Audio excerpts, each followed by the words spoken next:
వచ్చినాడమ్మా. ఏడాడు తిరిగినా తినే టయానికి ఖాళీ చేతులు ఉప్పుకుంటూ చేస్తాడు. ఏంట్లోకి ఎలా మాట్లాడుతున్నావు? నిన్న మనకేం సామాన్లు కావాలి అన్ని తెచ్చుకున్నాం కదా. అయినా నేనే ఇప్పుడు ఖాళీ చేతులతో ఉప్పుకుంటారా లేదే? పని పోయేసి వస్తావున్నాను. పోయినావులే బోల్లో పనికి. ఏమో ఇంట్లోకి వజ్రాలు వైడూర్యాలు తెచ్చిపెట్టినట్టు మాట్లాడుతున్నావు. ఎంత వచ్చింది రాత్రి కూలే? టీ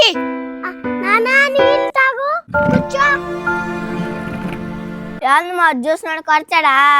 మా అమ్మని ఎదురు ఛాన్స్ వెళ్ళే నాన్నగారు నేను కొట్టేస్తా నిన్ను. నాన్న బోదంటావా? రాత్రంతా ఎట్టున్నావు నిద్రపోకుంటా? అక్క మా తమ్ముడు వచ్చినాడు. తమ్ముడు కూర్చో. రారా నీళ్ళు తాగుతురా. ఏందక్క నేను వస్తే బావుని లేపేస్తున్నావా? నువ్వు కూర్చోబోవా. నువ్వు కూర్చోరా. ఎట్టుంది ఒళ్ళు నీకా? మీరు కూర్చోండి బావగారు. ఉగాదికి అక్క పిల్లల్ని తీసుకొని ఇంటికి రండి బావగారు. ఏం ఉగాదిలే పోరా. యాపు లాంటి చేదు మాటలు, చింతపండు లాంటి పులుపు కష్టాలు.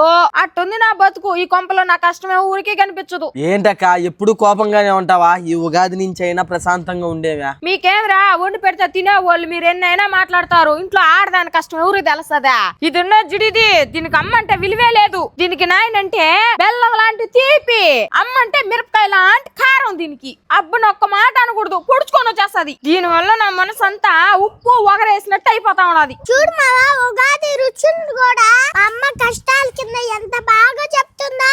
అవునక్క నువ్వు మల్టీ టాలెంటెడా, కానీ బా విషయంలో మాత్రం మా నాన్న ప్రేమ ముందు ఎన్ని రుచులు పెట్టినా వాడికి ఏది పోటీ రాదు. కానీ మా అమ్మకి ఏమీ అర్థం కాదు. అదెన్ని మాట్లాడినా బెల్లం కొట్టిన రాయిలాగా చూస్తున్నాడు చూడు మూర్ఖుడు. రే ఏంద్రా మా అమ్మ మీదకి అరస బరుగుతున్నావా? రే ఏంద్రా మా అమ్మ మీద కోపడుతున్నావా? నువ్వు బావు మీద కోపడితేనే కదా వాడు నా మీద కోపడుతున్నాడా? పెంపకం, నీ పెంపకం సూపర్ అక్క. మొక్కకి నీళ్లు పోసి పెంచుతున్నావు. మహావృక్షం అయితే నీకు నీడిచ్చేటట్టు చూసుకో. నీ నెత్తిని పడేటట్టు చేసుకోబాక.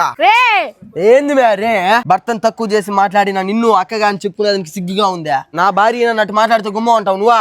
ఎందుకు మాట్లాడతారా? నువ్వు మాట్లాడాలా నీ మొగుడినా? అది కూడా అట్టే మాట్లాడుతుంది దాని మొగుడినా. నీకు ఒక న్యాయం నీ మరదలకు ఒక న్యాయం కాదు కదా. ఇదంతా కాదు కదా నీ మొగుడిని నిన్ను బాగా చూసుకోడా. రా వెళ్ళిపోదాం మన ఇంటికి. నన్ను ఎడదీస్తావా? కూలోడు కదా మ్యా, నీకేం పెట్టడం లేదు కదా. అమ్మమ్మ ఇంటికాడ అమ్మ పరిస్థితి ఎట్టుంటుందో నాకు తెలుసు. తీసుకెళ్ళిపో బామర్ది ఆ పిల్ల అట్టే మాట్లాడుతుంటది కానీ మనసు బంగారమా. నీలాగా అర్థం చేసుకునేవాడు ఈ ప్రపంచంలో ఎక్కడ ఉన్నాడు బావా.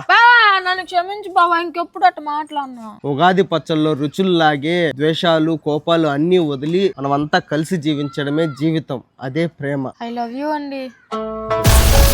హ్యాపీ ఉగాది. హ్యాపీ ఉగాది.